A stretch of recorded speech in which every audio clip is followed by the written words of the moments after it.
Victor Hugo, le dernier jour d'un condamné. 1. Bicêtre.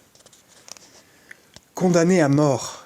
Voilà 5 semaines que j'habite avec cette pensée, toujours seul avec elle, toujours glacé de sa présence, toujours courbé sous son poids.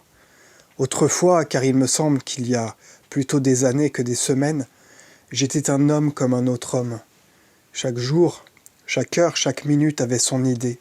Mon esprit, jeune et riche, était plein de fantaisies. Il s'amusait à me les dérouler les unes après les autres, sans ordre et sans fin, brodant d'inépuisables arabesques cette rude et mince étoffe de la vie. C'étaient des jeunes filles, de splendides chapes d'évêques, des batailles gagnées, des théâtres pleins de bruit et de lumière, et puis encore des jeunes filles et de sombres promenades la nuit, sous les larges bras des marronniers. C'était toujours fête dans mon imagination. Je pouvais penser à ce que je voulais. J'étais libre. Maintenant je suis captif. Mon corps est offert dans un cachot, mon esprit est en prison dans une idée, une horrible, une sanglante, une implacable idée. Je n'ai plus qu'une pensée, qu'une conviction, qu'une certitude, condamné à mort.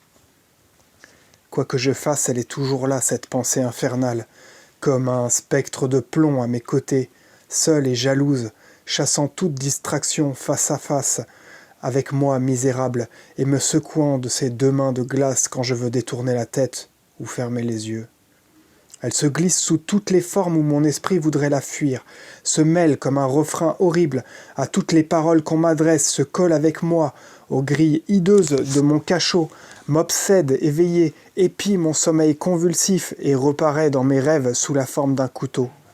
Je viens de m'éveiller en sursaut, poursuivi par elle, et me disant « Ah, ce n'est qu'un rêve !»